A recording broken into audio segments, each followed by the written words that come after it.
ఇప్పుడు మనం నేర్చుకోబోతుంది ఈ లెసన్ పేరు ఏంటంటే క్రిస్టియానిటీ ఇన్ యూరప్. ఇప్పుడు ఇది మనం ఇంగ్లీష్లో తెలుగులో చెప్తాను, ఇంగ్లీష్లో కావాలి ఇంగ్లీష్లో కూడా మీకు కింద కామెంట్ చేస్తే ఇంగ్లీష్లో కూడా నేను చెప్పకూడదు. ఓకేనా? ఫస్ట్ తెలుగులో చూద్దాం. The period from the 1st century BCE to the 5th century CE saw the rise and falls of one of the Mermid empires. The world has never seen the Roman Empire. అంటే ఇక్కడ మన period అంటే 1st century నుంచి 5th century దగ్గర period, అది ఒక period. ఆ పీరియడ్లో మనకి క్రిస్టియానిటీ అనేది తెలుసుకుంటాం, ఒకరికి తెలియడం జరిగింది. ఇక్కడ చూడండి, 1st centuryకు 1st century CE అంటే ఇక్కడ చూడండి 1st century CE నుంచి ఇక్కడ వచ్చి 5th century, 1st century to 5th century CE 500 500 ఇక్కడ దాకా మన క్రిస్టియానిటీ యూరప్ అట్లాగా వచ్చింది. యూరప్లో marks Christianity the official religion of the Roman Empire in 3080 CE. ఇక్కడ మన ఈ మ్యాప్ ఒకసారి గమనించండి, ఈ మ్యాప్ చూస్తే మీకు క్లియర్గా అర్థమైంది. చూడండి,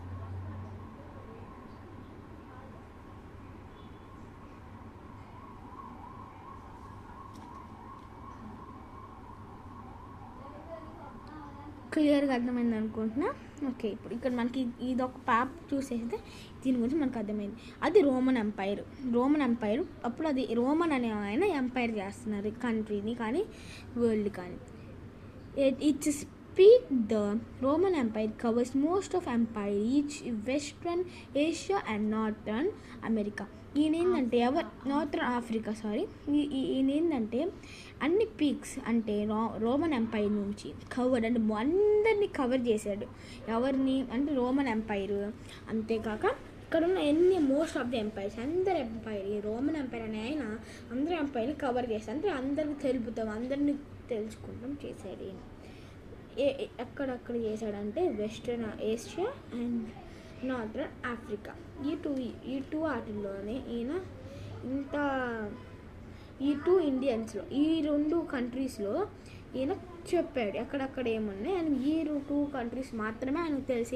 ఏం తెలుసు అంటే who is the umpire of this 2 countries, ఎవరెవరు ఎంపైర్ ఉన్నారు ఆ కంట్రీలో వాళ్ళు మాత్రమే ఈయనకు తెలుసు. సో ఈ ఒక పారా అయిపోయింది వాటిది. నెక్స్ట్ వీడియో నెక్స్ట్ పారా కంటిన్యూ చేస్తాను. ఇంకేం డౌట్లు ఉంటే కింద కామెంట్ చేయండి. అవన్నీ క్లియర్ చేస్తాను. తెలుగులో కావాలంటే తెలుగు అని కూడా కామెంట్, ఇంగ్లీష్లో కావాలంటే ఇంగ్లీష్ అని కూడా కామెంట్ చేయండి. మీకు నీట్గా ఎక్స్ప్లెనేషన్ చేస్తాను. ఇంకా నీట్గా కావాలంటే ఇంకా డీప్లోకి ఎక్స్ప్లెయిన్ చేయొచ్చు.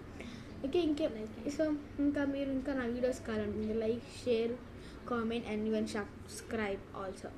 Thanks for watching.